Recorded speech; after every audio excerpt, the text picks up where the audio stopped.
Alright, let's get this started with the most glorious promise ever made by Donald Trump, achieving peace in Ukraine in 2 weeks. Yes, you heard that right. 2 weeks.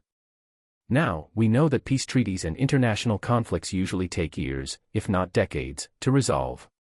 But leave it to Trump to make it sound as simple as ordering a pizza. Hey, Putin, how about we work out a deal in 2 weeks? You want Ukraine? Sure, here's my number, let's chat. It's as if the complexities of geopolitics are just an annoying little detail that Trump can bypass with the stroke of a pen, or, more likely, a tweet.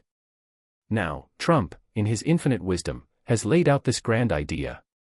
When asked about the ongoing war in Ukraine, he confidently declared, "If I were in charge, I'd have this done in 2 weeks, maybe less." And here we are, waiting with bated breath for Trump to become the peace negotiator we never knew we needed.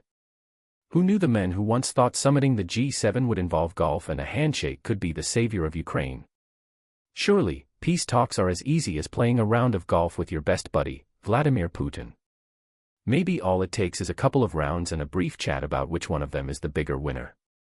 Maybe Putin will just pull out because Trump says so, like when you convince your friend to leave the party early because the drinks are better at my place.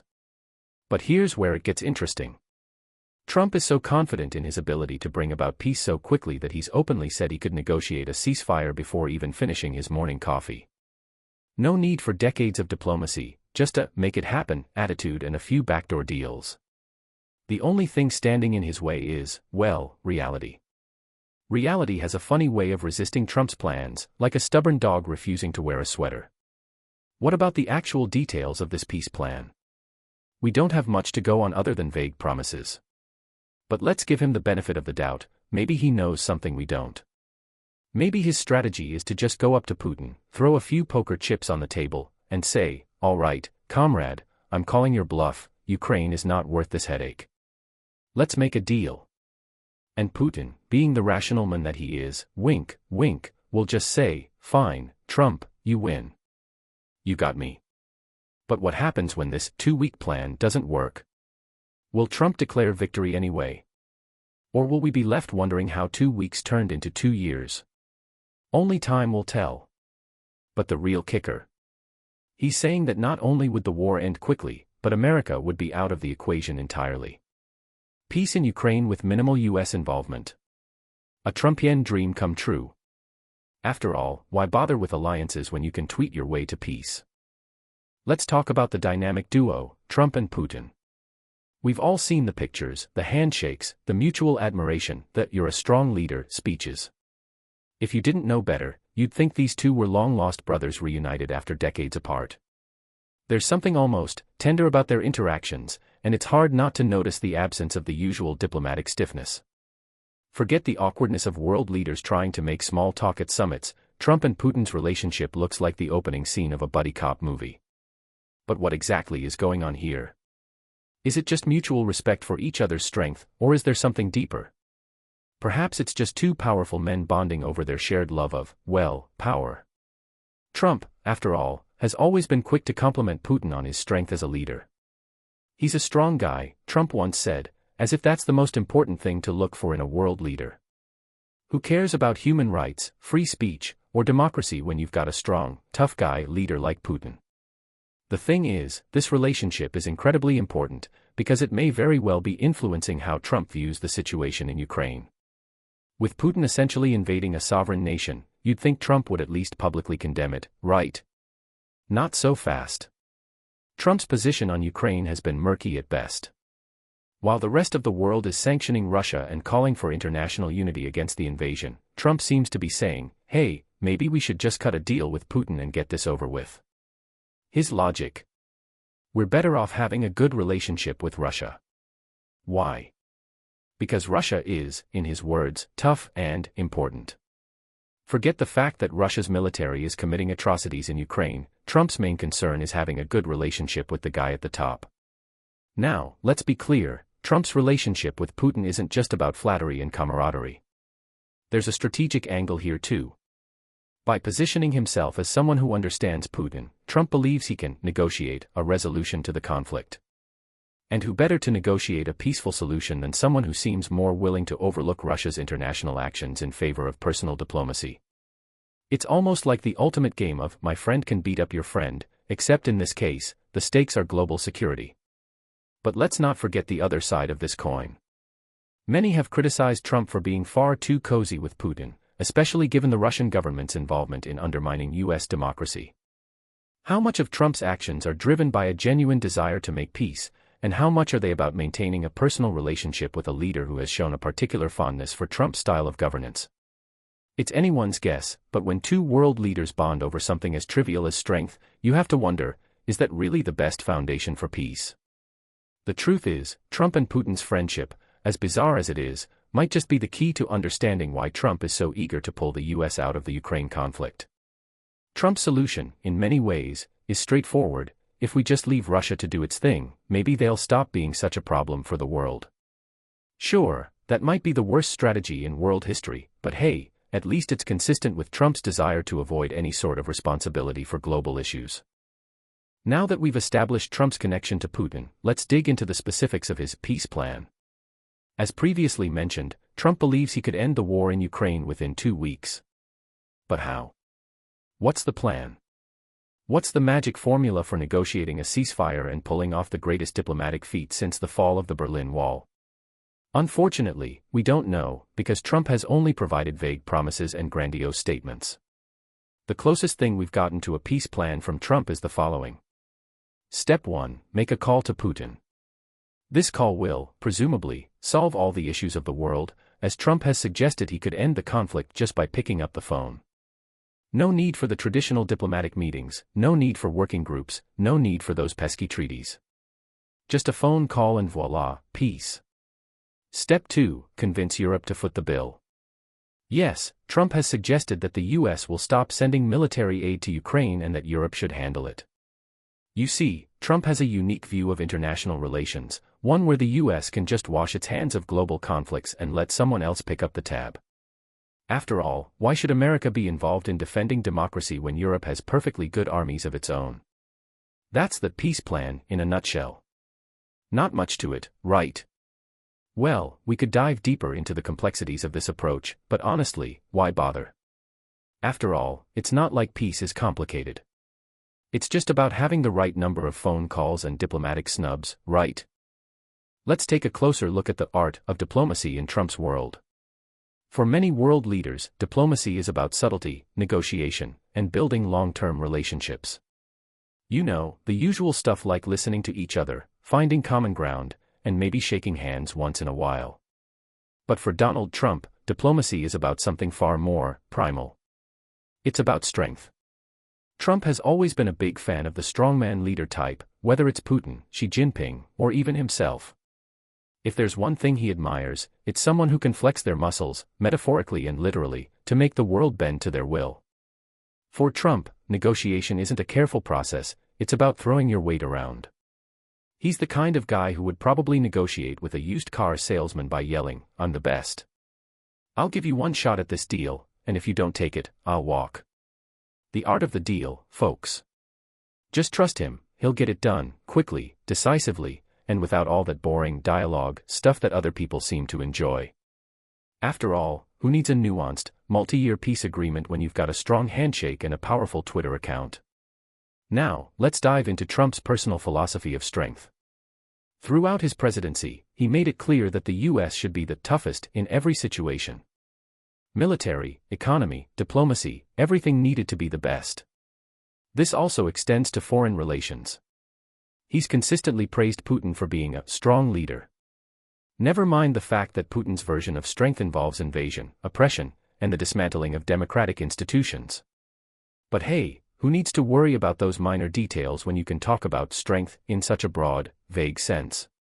Here's the problem: strength in international diplomacy isn't always about flexing muscles, and it certainly isn't about imposing your will on weaker nations. It's not like a game of who's the alpha.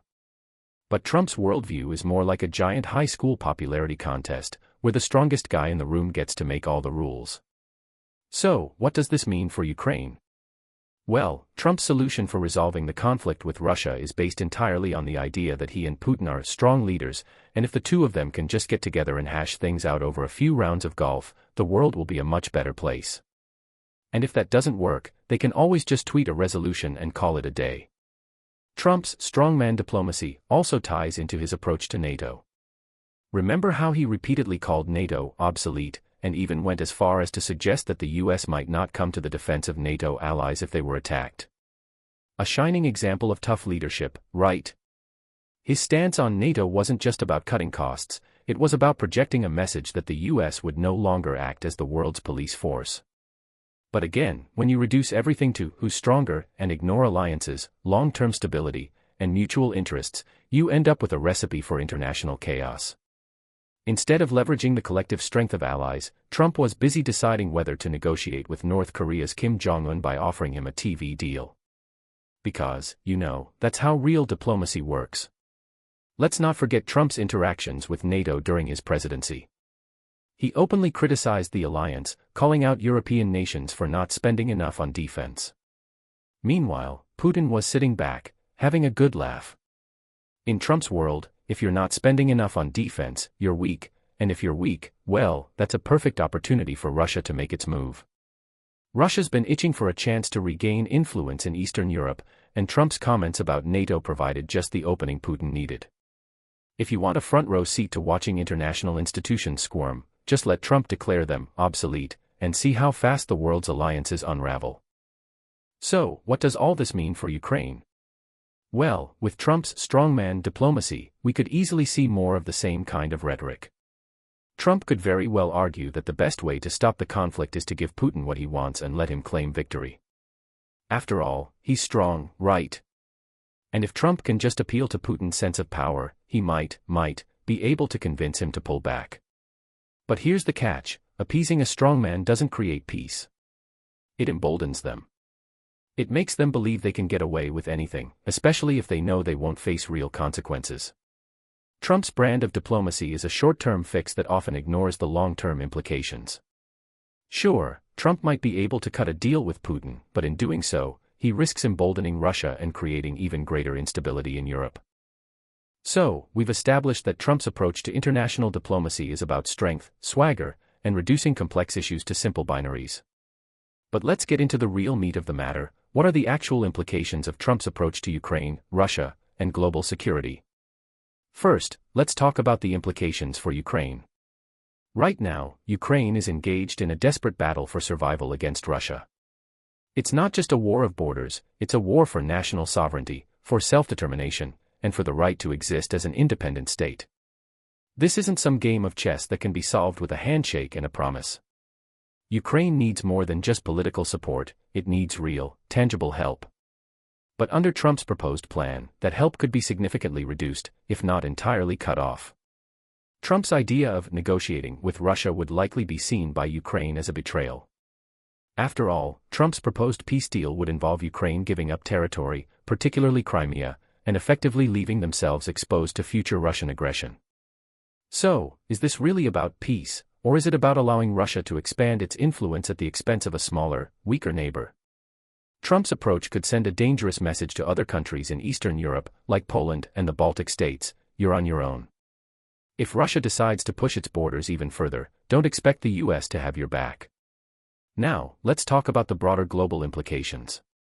If Trump were to get his way, the US could very well pull back from its role as the global leader in defending democratic values and maintaining the international order.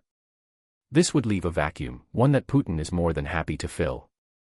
Russia's ambitions in Europe are well documented, and they don't stop at Ukraine. With Trump's reduced support for NATO and his "every nation for itself" approach, Europe could see even more instability. In a world where alliances are constantly shifting, the idea of a US president throwing NATO and its allies under the bus in favor of appeasing Putin is a nightmare scenario for the rest of the world. What about the US? How would Trump's strategy affect America's standing on the global stage? Let's face it, one of the pillars of US foreign policy for decades has been the belief that democracies must be defended, and dictatorships should be challenged.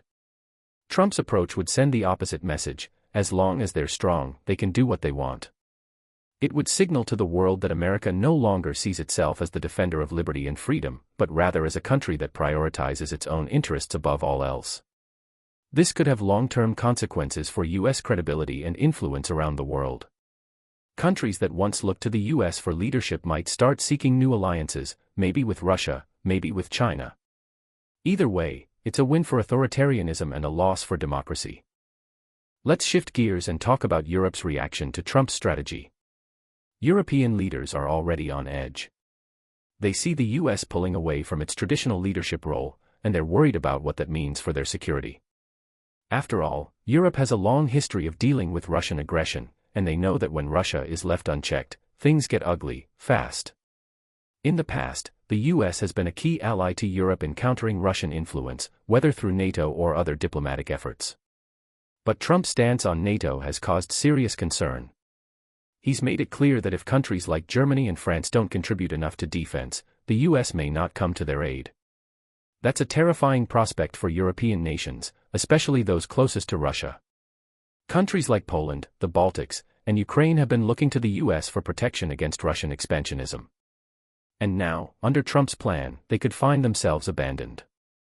What's particularly alarming for Europe is the lack of a coherent strategy under Trump.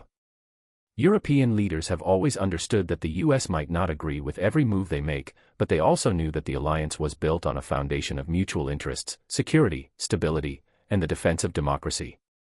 Trump's reluctance to support Ukraine and his desire to cut off U.S. assistance leaves European countries in an incredibly precarious position. Do they stand alone in the face of Russian aggression? Or do they align themselves with Russia in order to secure their own future? It's a decision no European country should have to make, but Trump's "America First" policy leaves them with little choice. So, what are European leaders doing in response to this? Many are scrambling to strengthen their own defense capabilities. NATO allies are increasingly focused on building a unified European defense force, and there are discussions about how Europe can better protect itself without relying on the US. The problem, of course, is that Europe is divided. While some countries are more than willing to increase their defense spending, others are more reluctant. But the overarching concern remains: if the US abandons its European allies, how long will it take for Russia to move even further into Eastern Europe?